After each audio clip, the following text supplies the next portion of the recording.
right. We're recording. With your permission, we are recording. Yes. So I remember, Nadia, you and I having our orientation session. Mm-hmm. And I remember the nobody wants me thing. And I remember that you got, at least at the time, some really good results. Yeah. Then you write me and tell me they really held up very nicely. Okay. What I want to ask you about is because I've forgotten.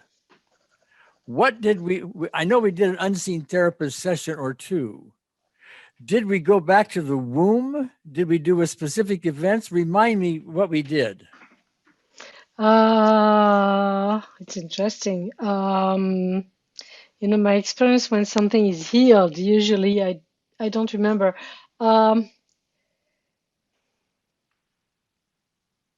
I don't remember, but I guess we were sure we were working on a specific event because it is the usual format. What was the event? I'm somehow remembering we went back to the womb. You don't recall that? No. Okay. It was you speak of that because the day before, it was just after the Sunday where it was you did a big work about that in the Sunday meeting, and I think we met the day after. Okay. But you don't remember the specific event or events that we dealt with? No, I don't remember if I guess we were working on a specific event because it's what we do usually, but I don't remember the event. Well, okay. Remind me this, if you would, Nadia. The nobody wants me part of all of this. Did that not come from your mother or your parents originally? Yeah, yeah. I don't remember the specific event, but I was forgotten at school and things like this. I have just to remind you, I was abandoned by my mother, my adoptive mother, my biological father abandoned me too, and my adoptive mother was a mistress of my father, blood father.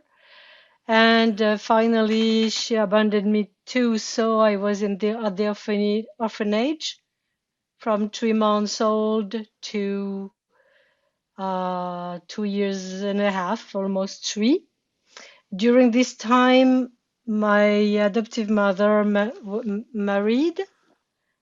And so the man said, her husband said, discovered that I was there, and he said, "Oh, let's get her from the orphanage."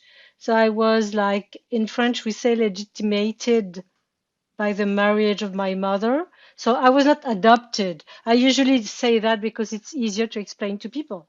But I was legitimated, and he was military. He was drinking, and so I was raped every day or every week from the age of, and I had the first rape when I was a baby, and I was raped from the age of until the age of 17. And so she was what we call today bipolar. So she had rage crisis, and she was beating me at the point where they couldn't send me at school because I had too much hurt in my body, and he was raping me with his friends. So I was a victim of collective rapes. At the age, so I had 2 periods of time of less violence because we were living in Asia and in South America, where I had two spiritual guides, just to give you the portrait. And at the age of 16, after having called for help and not even been heard and being believed, and At the age of 16, I succeeded to put a teacher to come at home. But the result was I was put in quarantine the last year I was living in this family. So nobody was talking to me, nobody fed me. I had to work the Sunday to be able to buy an apple and coffee per day. So I was not eating. And at the age of 17, I think from the age of 16 to 17, when I was in quarantine, I think I was not raped more. But finally, the son, so my adoptive mother and husband had two sons, younger than me, and the older one, which was 15, raped me. And I was 17. It's sad to say that, but the old man who was raping me, um, they have difficulty to be in erection, but this guy, he was 15, so it was very, very painful. But I was old enough to decide to escape from the house, so I escaped 500 kilometers from there after 3 days being in the nowhere, in the nature alone.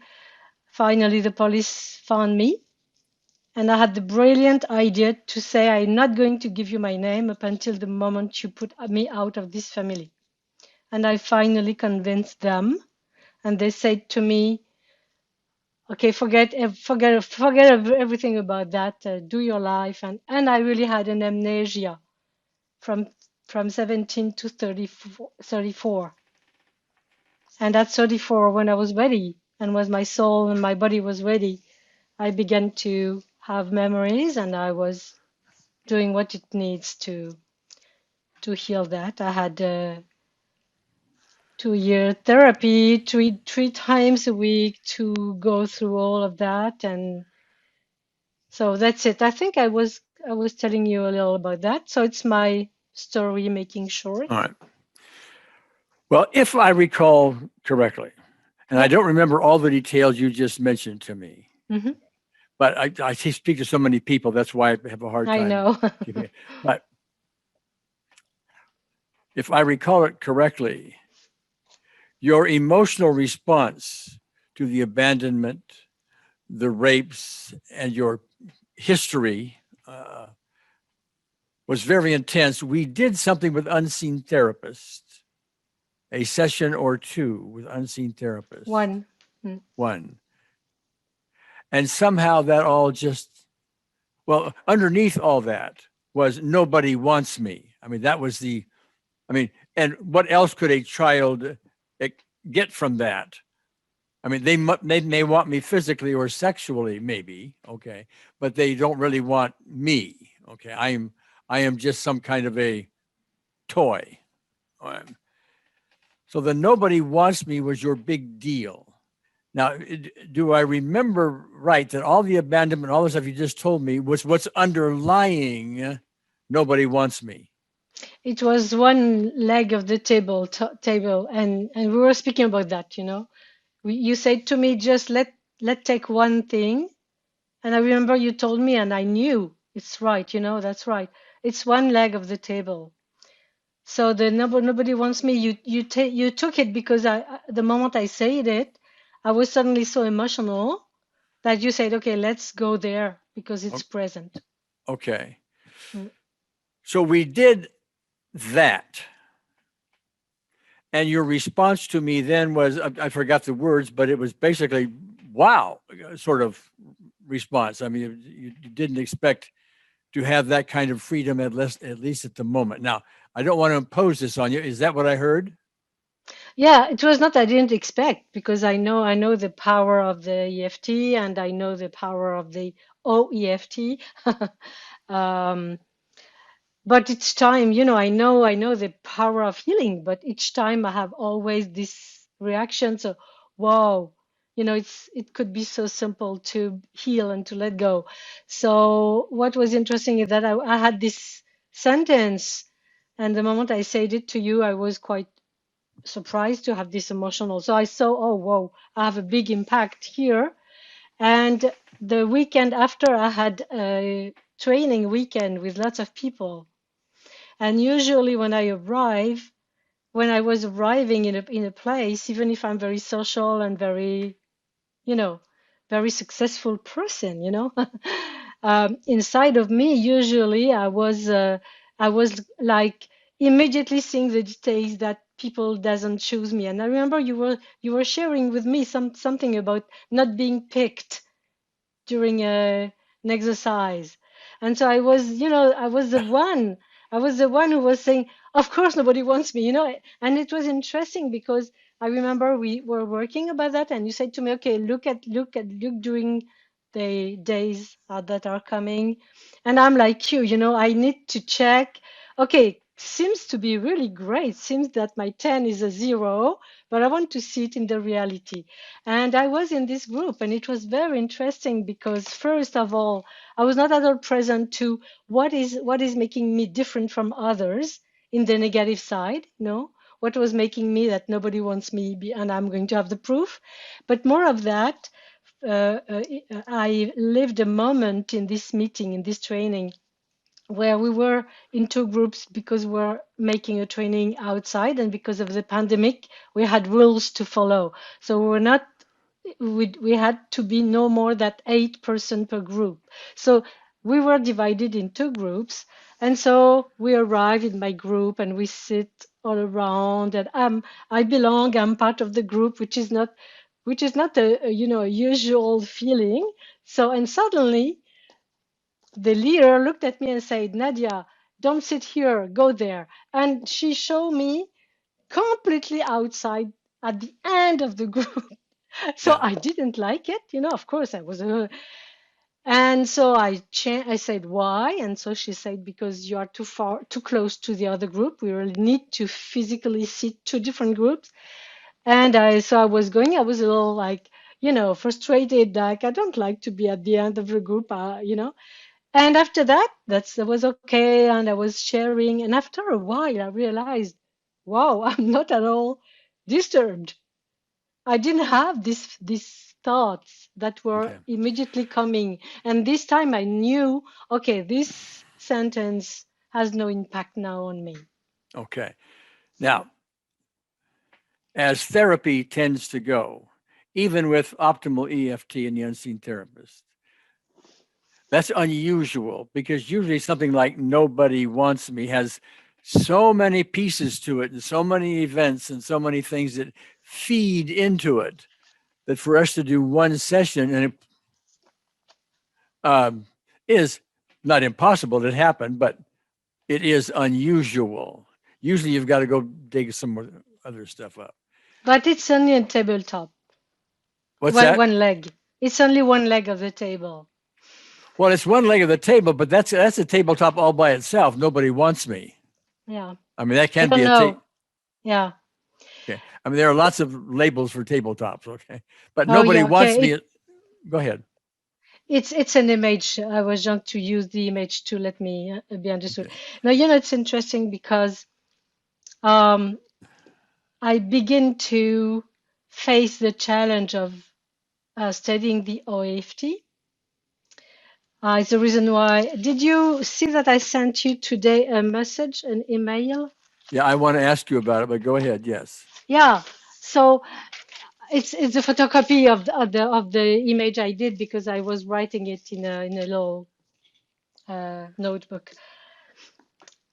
Yeah, part of me, how can I say that? It's like, I don't know if you know this in English. Do you know the box of Pandora? Pandora's box. Yeah. Pandora's box. Yeah. So it's my experience, okay? I have a part of me which is very in pain, and it's all about secret, about my, I tell you my story, and I'm able to make a conference to speak publicly about it. But a part is in pain, and this part is, I am. So what I did in this sheet, it's difficult to find the word. I was writing. I wanted to see why I feel so alone. And I know I'm not. Part of me, the adult and the wise person, no, it's not the case, okay? But I have this loneliness. Uh, so it's the reason why I was writing on the table in my little sheet, Uh-huh. alone or loneliness, I don't remember. And I was looking for what makes me so in pain or in emotion. And finally, I found a lot. And I was say, oh my gosh. And when I connect to these emotions, it's quite overwhelming. So I want to take care of me. Uh, and in the same time, I have this good news that I'm ready to heal this part which was hidden from my view. So, I was reading loneliness, despair, um, fear to be killed. Uh, I don't have the color that I made in your, what I just have the, but powerless, especially powerless to be heard. I have that all the time. I have this feeling I begin to speak to somebody and somebody interrupts and they take my place. They take my place. Um, Nobody to talk. So I finally see that I have different expression that are making me very emotional.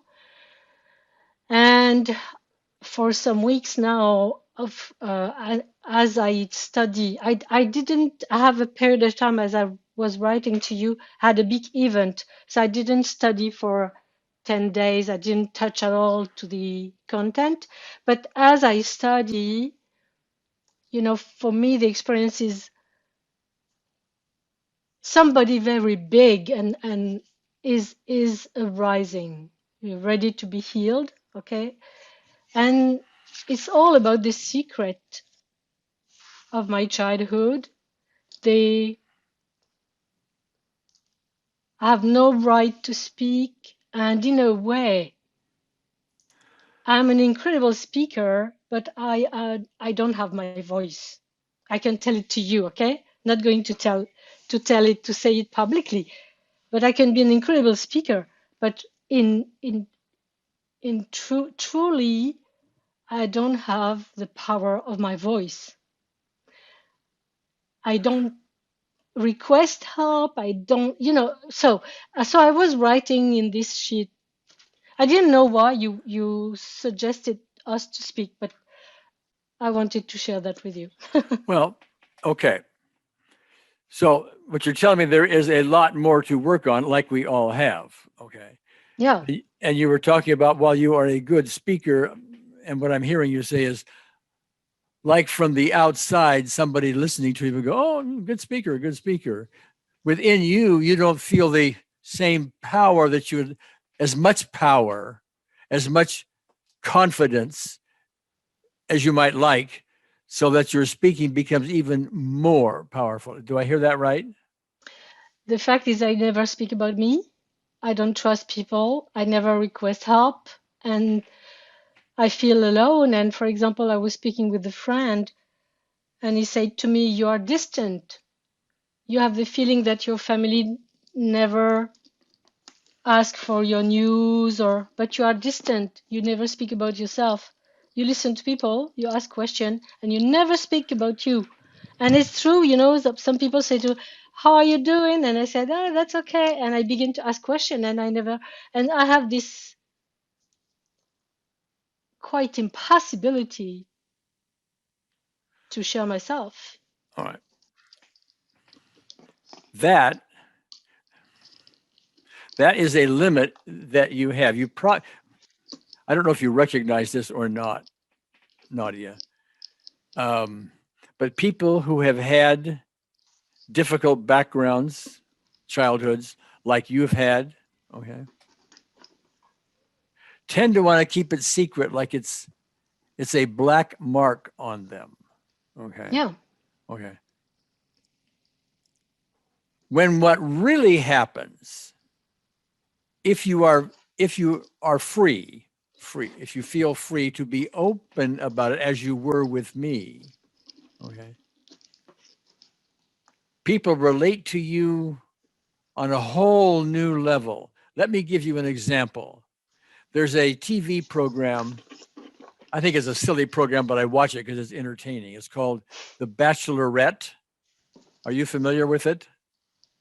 Well, what it is some pretty young girl is on television, and 25 or 30 men come and they want to marry her, kind of thing. And so it's kind of a contest, and she eliminates, them one by one, and eventually ends up with somebody who should be a good match for her, and so on. Okay. Now, that's his background. What I'm getting to is this last episode.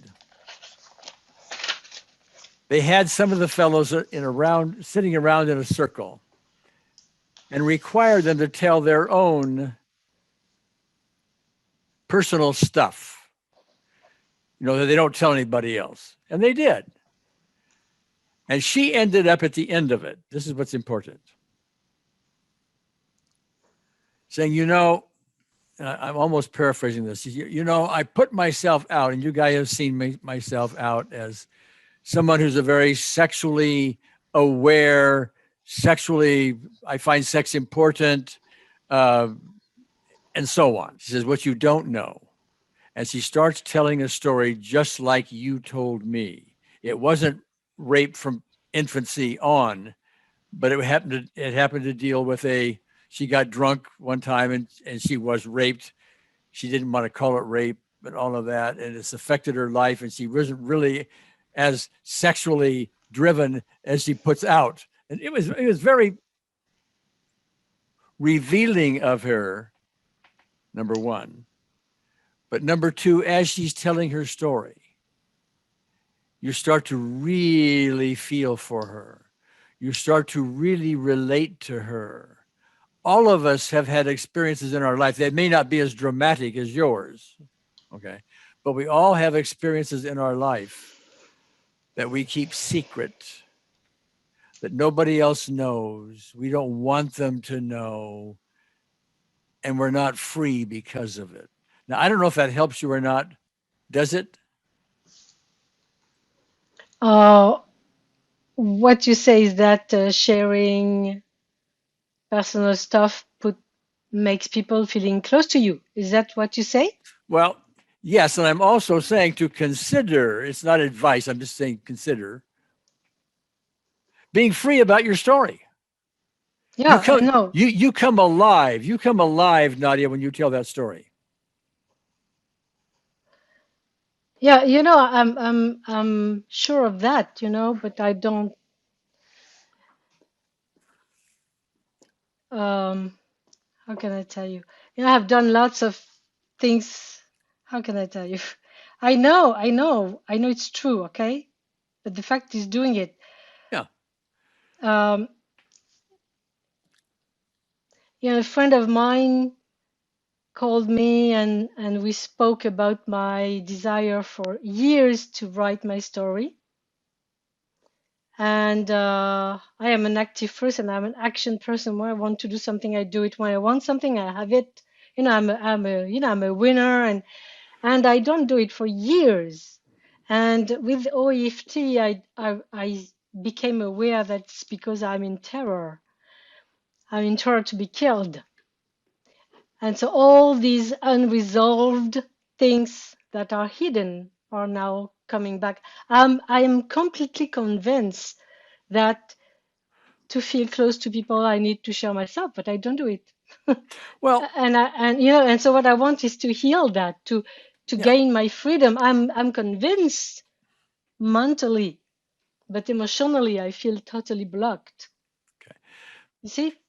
What I think I'm hearing, is this bit about telling your story. There are so many reasons not to, so many weights on that, keeping you from telling that story, fears and this kind of thing, that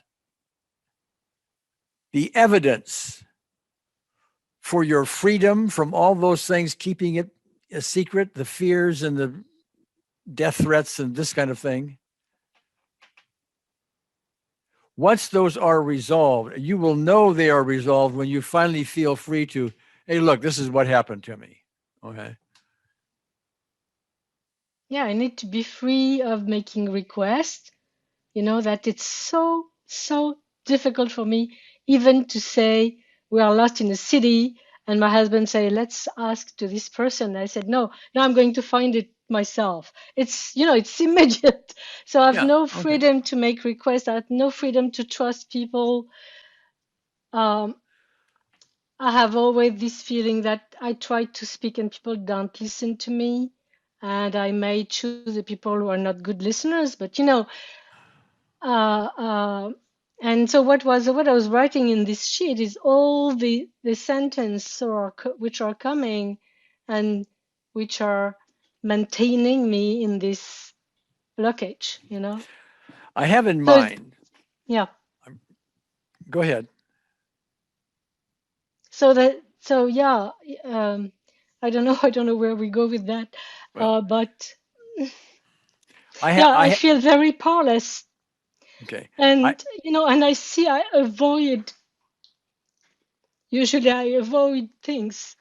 Yeah. I Well, avoid to share and to request because sure. I don't want to feel powerless in front of people. Making requests. Lots of people are afraid they receive a no. I'm not afraid to have a no. If somebody say no, I'm not going to help you. Okay. I'm afraid to receive a yes because people said, "Oh yes, of course," and they don't do it, and I'm left powerless. And above that, humiliated because I made a request and a shame because I didn't solve it by myself. And I have always this, this circuit, this shame. It comes back always like this. And even if I'm able to analyze it and I'm trapped, you know. Okay. There are a lot. So, Not there are a lot of specific events behind what you were just talking about, the shame and so on. There are specific events that are underlying all of that. There's lots of different tabletops and specific events. What I'm thinking of doing, with your permission, is for you and I to now have a unseen therapist session. It wouldn't be aimed at specific events. It would be aimed more of a reframe type thing about the powerless stuff. Okay. And I'm thinking it might be very useful as you start dealing with the other specific events that may be difficult for you. This may take the edge off of some of that. That's my hope. Does that work for you?